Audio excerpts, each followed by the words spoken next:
কোরআন তেলাওয়াতের ব্যাপারে রাসূলুল্লাহ সাল্লাল্লাহু আলাইহি ওয়াসাল্লাম বলেছেন, আপনি পারেন না পুরো কোরআন আপনি খতম করতে পারেন না, কুল হুয়াল্লাহু কি পারেন না আপনারা? এই যে কুল হুয়াল্লাহ যারা পারেন না, এরকম কেউ আছেন নাকি? কুল হুয়াল্লাহু আহাদ প্রতিদিন কেউ যদি 3 বার কুল হুয়াল্লাহ পড়ে, তাইলে পুরো কোরআন খতমের সওয়াব পেয়ে যাবে না? কোরআনের রাসূল বলেছেন কুল হুয়াল্লাহ কিসের? তাআদিলু সুলুসাল কোরআন, কোরআনের 1/3। 3 বার কুল হুয়াল্লাহ পড়লে পুরো কোরআন পড়ার সওয়াব পেয়ে যায়। কমপক্ষে এটা করবেন, কমপক্ষে এটা করবেন। আপনারা জানেন ওই হাদিসে রাসূলুল্লাহ সাল্লাল্লাহু আলাইহি ওয়াসাল্লামের একজন সাহাবী প্রত্যেক নামাজে কুল হুয়াল্লাহ পড়ছে। রাসূলুল্লাহ সাল্লাল্লাহু আলাইহি ওয়াসাল্লাম তাকে জিজ্ঞেস করলেন, তুমি এটা কেন করছো? বলে, আমি এই সূরাটিকে খুব ভালোবাসি, কারণ এখানে আল্লাহর কথা বলা আছে। রাসূলুল্লাহ সাল্লাল্লাহু আলাইহি ওয়াসাল্লাম বললেন, কোরআনের এই সূরার প্রতি তোমার যে ভালোবাসা, এই ভালোবাসার কারণে আল্লাহ তাআলা তোমাকে জান্নাত দিয়ে দেবেন। শুধু সূরাতুল ইখলাস, কুল হুয়াল্লাহু আহাদ, 3 আয়াতের সবচেয়ে ছোট সূরার একটা, আল্লাহুস সামাদ লাম ইয়ালিদ ওয়া লাম ইউলাদ, 4 আয়াত, 4 আয়াতের একটা সূরা। কিন্তু এটা আপনাদেরকে এতটুকু আপনারা করেন। অন্য একটা সহিহ হাদিসে এসেছে, আপনারা জানেন রাসূলুল্লাহ সাল্লাল্লাহু আলাইহি ওয়াসাল্লাম বলেছেন, কেউ যদি কুল হুয়াল্লাহু আহাদ 10 বার পড়ে, তাহলে আল্লাহ তাআলা জান্নাতে তার জন্য একটা রাজপ্রাসাদ তৈরি করে ফেলেন, বাইতান ফিল জান্নাহ। প্রতিদিন আপনার পক্ষে কি প্রতিদিন একটা করে বিল্ডিং বানানো সম্ভব? পৃথিবীর এমন কোন টেকনোলজি বাইরে হইছে যেই টেকনোলজির কারণে প্রতিদিন একটা করে কেউ বিল্ডিং বানাতে পারবে? গোটা পৃথিবীতে এমন টেকনোলজি কোথাও তৈরি হয়নি। যতই পৃথিবীর অমক তমক দেশ রাষ্ট্র অনেক বিজ্ঞানে প্রযুক্তিতে আগে গেছে, তারপরে কি সম্ভব? নো, সম্ভব না। কিন্তু আপনি প্রতিদিন জান্নাতে একটা রাজপ্রাসাদ বানাতে পারেন যদি প্রতিদিন 10 বার কুল হুয়াল্লাহ পড়েন। এগুলো তো আপনারই সম্পদ, আপনি কেন বানাবেন না এই সম্পদ? জান্নাতে অট্টালিকা, চলেন বাসায় সবাইকে বলেন, চলো আমরা এখন জান্নাতে একটা অট্টালিকা বানাবো। নিজেরা বলেন, বাচ্চাদেরকে বলেন, স্ত্রীকে বলেন, মা বাবাদের সাথে প্রতিযোগিতা, চলো বাবা আজকে জান্নাতে আমরা একটা রাজপ্রাসাদ বানাই। এটাও তো একটা খেলা। এই খেলাটা ওদের অন্তরে ঢুকিয়ে দেন, এই জান্নাতের ভালোবাসাটা ওদের অন্তরে ঢুকিয়ে দেন। কেউ যদি রাতের বেলা ঘুমানোর আগে সূরা বাকারার শেষের 2 আয়াত পড়ে, আমানার রাসূলু বিমা উনজিলা ইলাইহি মির রাব্বিহি ওয়াল মুমিনুন, ঘুমের আগে, তাইলে ওই গোটা রাতে তার সকল ধরনের ক্ষতি থেকে আল্লাহ তাআলা তাকে রক্ষা করবেন। তার যত ধরনের প্রয়োজন আছে সকল প্রয়োজন আল্লাহ তাআলা তার মিটিয়ে দেবেন। পড়ছে মাত্র কোরআনে 2টা আয়াত। আপনার তখন আর সিকিউরিটি গার্ড, সিকিউরিটি ক্যামেরা এগুলো কোনো কিচ্ছু লাগবে না। আল্লাহ তাআলাই ফেরেশতা লাগিয়ে দেবেন, ওরে সব সমস্যা থেকে রক্ষা করো। তখন আর বাসায় আগুন লাগবে না। রাতের বেলা গোটা রাত আল্লাহ তাআলা পাহারা দেবেন আল্লাহর ফেরেশতাদেরকে দিয়ে। প্রিয় ভাইরা, এগুলো আল্লাহর রাসূল বলছে, ওয়ামান আসদাকু মিনাল্লাহি কিলা। রাসূল ইসলাম আল্লাহর চেয়ে সত্যবাদী কে? আর আল্লাহর রাসূলের চেয়ে সত্যবাদী কে? কেউ হতে পারে না।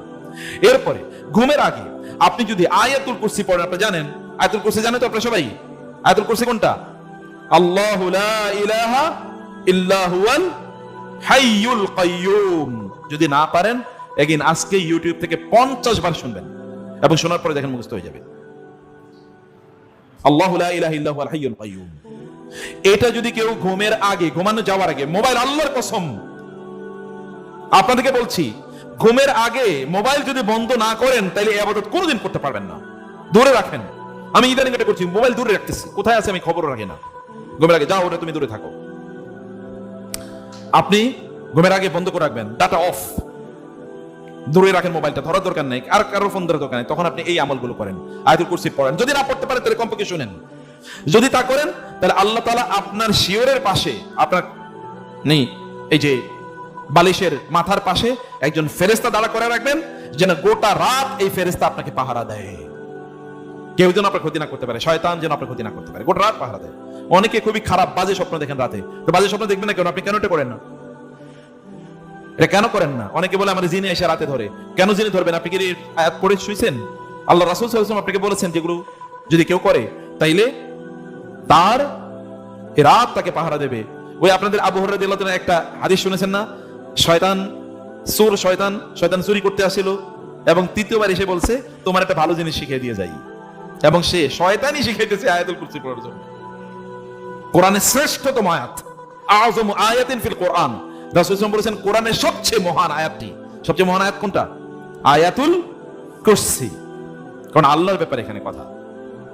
এবং আয়াতুল কুরসিতে 2টো শব্দ আছে, এগুলো বলে ইসমে আযম। যে ইসমে আযম দিয়ে আল্লাহর কাছে আপনি যা চান আল্লাহ তাআলা আপনাকে তাই প্রদান করবেন। ইসমে আযম সেটা কি? আল হাইয়ুল কাইয়ুম। যেমন একটা দোয়া আছে, ইয়া হাইয়ু ইয়া কাইয়ুম বিরহমাতিকা আস্তাগীস। ইয়া হাইয়ু ইয়া কাইয়ুম বিরহমাতিকা আস্তাগীথ, আল্লাহর কসম এই দোয়া পড়ে আমি আল্লাহর কাছে চাওয়ার পর সেই জিনিসটা আমি পাই নাই, এটা আমার জীবনে ঘটে নাই। এই দোয়া পড়ার পর চেয়েছি, যা চাইছি, এটা আমার কাছে একটা বিশাল আকাশ কুসুমের মতো লাগতো, কিন্তু দেখেছি আল্লাহর হাই কাইয়ুম এই নামের উসিলায় আল্লাহ সুবহানাহু ওয়া তাআলা এটা প্রদান করেছেন। অতএব আপনারা মিস করবেন না এগুলো, প্লিজ। কেবল শুই না যাবেন না, যেগুলো মিস করবেন, যেহেতু সোশ্যাল মিডিয়াতে এই ভিডিওগুলো থাকে, আপনারা এগুলো মনোযোগ দিয়ে শুই না আবার এগুলোকে আমলে নিয়ে আসার চেষ্টা করবেন ইনশাআল্লাহ। 21তম যে আমলটি বলছি তা হলো যে রাতের বেলা 21তম যে আমলটি বলছি তা হলো রাসূল সাল্লাল্লাহু আলাইহি ওয়াসাল্লামের উপর দুরূদ পড়া। আমি আজকে আমার ওয়াইফকে বলছিলাম, গত 3-4 দিন আগে আমি ব্যক্তিগতভাবে একটা স্বপ্ন দেখেছি। স্বপ্ন ব্যক্তিগত ইস্যু, আপনাদের আমল করার প্রয়োজন নেই, আমার স্বপ্ন আমার জন্য। আমি দেখেছি কেউ যেন একজন এসে আমাকে বলছে, আমি মানে বেশ কিছু এমনি দেখতেছি আমি অনেকগুলো প্রবলেমের মধ্যে দিয়ে যাচ্ছি, এই সমস্যা এই সমস্যা এই সমস্যা, তখন কেউ যেন আমাকে একজন এসে বলতেছে, মিয়া তোমার সমস্যা নিয়ে তুমি পেরেশানি হচ্ছে কেন, তোমার কাছে দুরূদ নেই, তুমি দুরূদ পড়ো তোমার সব সমস্যা আল্লাহ সমাধান করে দেবেন। স্বপ্নে বলছে, আমি কিন্তু আমল করি আলহামদুলিল্লাহ। বেসিক্যালি এটা আমার খুবই প্রিয় একটা আমল। কেউ একজন এসে আমাকে স্বপ্নে বলছে, আপনি বুঝতে পারছেন, এসে বলছে তুমি দুরূদ পড়ো, তোমার কাছে দুরূদের অস্ত্র আছে, তুমি দুরূদ পড়ো, তোমার সব পেরেশানি আল্লাহ দূর করে দেবেন। কারণ হাদিসে রাসূলুল্লাহ বলেছেন, কেউ যদি আমার উপর দুরূদ পড়ে তাহলে আল্লাহ তাআলা তার গুনাহ মাফ করে দেবেন, তার পেরেশানি দূর করে দেবেন, তার রিজিকের মধ্যে বারাকাত তৈরি হবে। প্রিয় ভাইরা, এই দুরূদটাকে আপনারা ছাড়বেন না। কেউ যদি আল্লাহর রাসূলের উপর একবার দুরূদ পড়ে, আল্লাহ তাআলা ওই ব্যক্তির উপর 10 বার রহম নাজিল করেন। কয়টা? 10টা। আর যদি 100 বার আপনি রাসূলের উপর দুরূদ পড়তে পারেন, তাহলে 1000 রহমত আল্লাহ আপনার উপর নাজিল করবে। আপনি রহমত দিয়ে করবেন কি? আপনার লাগে কত? চুপচাপ সবচেয়ে ছোট দুরূদ কোনটা বলেন তো? সাল্লাল্লাহু পড়েন, এটাই পড়েন, চুপ করে থাকেন না, বলবেন সাল্লাল্লাহু আলাইহি ওয়াসাল্লাম। যেমন জুমার দিন দুরূদ পড়তে হয় সবচেয়ে বেশি, তাই না? সাল্লাল্লাহু আলাইহি ওয়াসাল্লাম, সাল্লাল্লাহু আলাইহি ওয়াসাল্লাম, সাল্লাল্লাহু আলাইহি ওয়াসাল্লাম, এটা পড়তে থাকেন, মনোযোগ ভালোবেসে পড়েন। কেবল লিপ সার্ভিস, মুখ দিয়ে আইসে বলে দিচ্ছেন, এরকম যেন না হয়। এটাকে ভালোবেসে মনোযোগের সাথে এই দুরূদটি আপনারা পড়বেন। রাসূল সাল্লাল্লাহু আলাইহি ওয়াসাল্লাম বলেছেন, কেউ যদি দুরূদ পড়ে, আমার উপর সালাত ও সালাম পড়ে, কিয়ামতের দিন জান্নাতে যাওয়ার রাস্তা এই ব্যক্তি মিস করবে না। জান্নাতের যাওয়ার রাস্তা সে একেবারে তার দেশের, তার গ্রামের, নিজের বাড়িটা যেমনি ভাবে চেনে, এইরকম সে জান্নাতের রাস্তায় হেঁটে চলে যাবে। তার জান্নাতের রাস্তা সে মিস করবে না, তার মানে সে জান্নাতে যাবেই। He or she will never loose his or her way to জান্নাহ, এটা সে কোনোদিন মিস করবে না।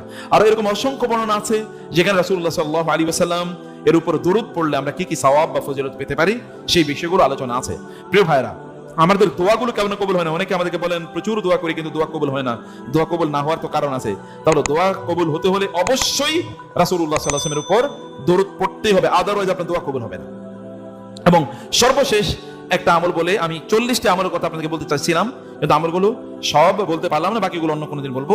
তা হলো, আপনারা যেখানেই বসবেন এখানে যেন আল্লাহর আলোচনা হয়, সেখানে কি হয়, যেন আল্লাহ সুবহানাহু ওয়া তাআলা এর আলোচনা হয়। আপনি জানেন এমন কোন মাজলিস, সহিহ হাদিসে এসে কোন একটা মাজলিস, যে মাজলিসে আল্লাহ সুবহানাহু ওয়া তাআলার আলোচনা হয়, আপনারা আল্লাহর কথা, যেমন এখন মসজিদে আপনারা বসে আছেন, রাসূল সাল্লাল্লাহু আলাইহি ওয়াসাল্লাম বলেন আল্লাহ সুবহানাহু ওয়া তাআলার আলোচনা, আল্লাহকে নিয়ে যেখানে আলোচনা হয়, এখানে ফেরেশতারা এসে জমা হতে থাকে। এইভাবে কিভাবে? এই যে একদল ফেরেশতা, তাদের উপর একদল, তাদের উপর আরেকদল, তাদের উপর একেবারে আসমান পর্যন্ত লাইন ধরা থাকে ফেরেশতারা শোনার জন্য। এবং এই তথ্যগুলো আল্লাহ সুবহানাহু ওয়া তাআলার কাছে পৌঁছে দেন ফেরেশতারা, এইভাবে লাইন ধরে ধরে ধরে ধরে আল্লাহর কাছে পৌঁছে দেন যে এরা এই কাজ করছে। এবং রাসূল সাল্লাল্লাহু আলাইহি ওয়াসাল্লাম বলেন যে আল্লাহ তাআলা ফেরেশতাদেরকে জিজ্ঞেস করেন এরা চায় কি? বলে চায় এরা জাহান্নাম থেকে মুক্তি। আল্লাহ বলেন যাও ওদেরকে জাহান্নাম থেকে মুক্তি দিয়ে দিলাম। এরা কি চায়? জান্নাত চায়, চাও ওদেরকে জান্নাত দিয়ে দিলাম। এরা কি চায়? এরা রহমত চায়, চাও যাও ওদেরকে আমি রহমত দিয়ে দিলাম।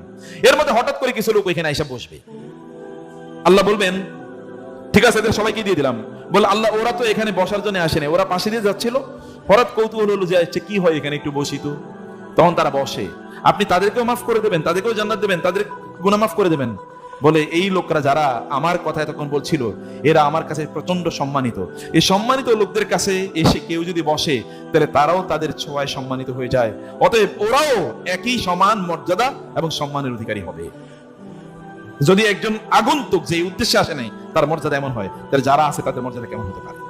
প্রিয় ভাইরা, বোনেরা, এ কারণে আপনারা বাসায় মাঝে মাঝে কি করবেন? মাঝে মাঝে আল্লাহর জিকিরের আসর বসাবেন। আল্লাহর জিকিরের আসর মানে কি জানেন? আল্লাহকে নিয়ে কথা বলা। আল্লাহর জিকিরের আসর মানে আল্লাহ আল্লাহ ইল্লাল্লাহ ইল্লাল্লাহ এগুলো না, কিন্তু আমরা তো মনে করি এটা। নো, আল্লাহ জিকির আসর মানে যেমন কোরআন তেলাওয়াত করবেন বসে সবাই মিলে, অথবা যেমন ধরেন সবাই মিলে আল্লাহ সুবহানাহু ওয়া তাআলার জান্নাত জাহান্নাম নিয়ে, আল্লাহর যে গুণবাচক নাম আছে সেগুলো নিয়ে, এগুলো নিয়ে আলোচনা করবেন, ইবাদত নিয়ে আলোচনা করবেন, আল্লাহকে নিয়ে যে কোনো কথা, এটা আল্লাহর আলোচনা। এটা যদি আপনি করেন তাইলে কি হবে? আল্লাহ সুবহানাহু ওয়া তাআলা ফেরেশতাদেরকে ডেকে বলবেন, দেখ আমার এই পরিবারটার দিকে, এই পরিবারটাকে আমি প্রচন্ড ভালোবাসি, কারণ এরা আমাকে নিয়ে শরণ করছে, আমি তাদেরকে শরণ করলাম। ফাজকুরুনি আযকুরকুম। আমাদের মনের কত ধরনের অস্থিরতা, দেখবেন অনেকেরই মন ভালো না। মন ভালো থাকবে কোথেকে? আপনি আল্লাহ জিকির যদি না করেন কোনোদিন মন ভালো থাকবে না। মনে রাখবেন, দুনিয়া হলো একটা রোগ। এই কথাটা ভালো করে মনে করেন। সর্বশেষ কথা কি বলছি, দুনিয়াটা কি একটা রোগ। দুনিয়ার ভালোবাসা যদি অন্তরে ঢুকে যায়, আপনি কোনোদিন পরিতৃপ্ত হবেন না, শান্ত হবে না, শান্তি পাবেন না কোনোদিন। এটা একটা অসুখ, এটা একটা রোগ, আপনাকে অসুস্থ করে ফেলে। আর যদি আল্লাহর ভালোবাসা অন্তরে ঢুকে, তাহলে এটা একটা ঔষধ, এটা মেডিসিন। আপনার অন্তরে যত রোগ আছে সব রোগ আল্লাহ দূর করে দেবেন। তাহলে কি করতে হবে? আল্লাহর জিকির করতে হবে। আল্লাহ জিকির কি? সুবহানাল্লাহ, আলহামদুলিল্লাহ, আল্লাহু আকবার, লা ইলাহা ইল্লাল্লাহ, লা হাওলা ওয়ালা কুওয়াতা ইল্লা বিল্লাহ, সাল্লাল্লাহু আলাইহি ওয়াসাল্লাম। আপনি যদি আল্লাহর জিকির করেন যেখানে আল্লাহর নাম আছে, তাইলে আপনার অন্তরটা আল্লাহ তাআলা সুখ দিয়ে পূর্ণ করে দেবেন। সুখ দিয়ে। এই সুখ থেকে নিজেরে বঞ্চিত কইরেন না। আল্লাহর জিকিরের মাধ্যমে অন্তরে যে সুখ পাওয়া যায়, এই সুখ দুনিয়ায় আপনি কোথাও পাবেন না। অতএব এই সুখ থেকে নিজেকে বঞ্চিত করা মানে হচ্ছে আপনার নিজের উপর আপনি নিজে জুলুম করা। যখনই কোনো টেনশন তৈরি হয়, তখন আল্লাহর কাছে ধর্ণা ধরুন, আল্লাহর কাছে চান, আল্লাহর কাছে বলুন, আল্লাহর কাছে আপনার কষ্টের কথাগুলো তুলে ধরুন, কারণ তিনি কেবল দূর করতে পারেন। মানুষের কাছে বললে কষ্ট বাড়বে, আল্লাহর কাছে বললে কষ্ট কমবে। বুঝেন না কথা? আপনার কষ্টের কথা মানুষের কাছে বললে কষ্ট বাড়বে, আর আল্লাহর কাছে বললে কমবে। তাহলে কার কাছে বলবেন? আল্লাহর কাছে।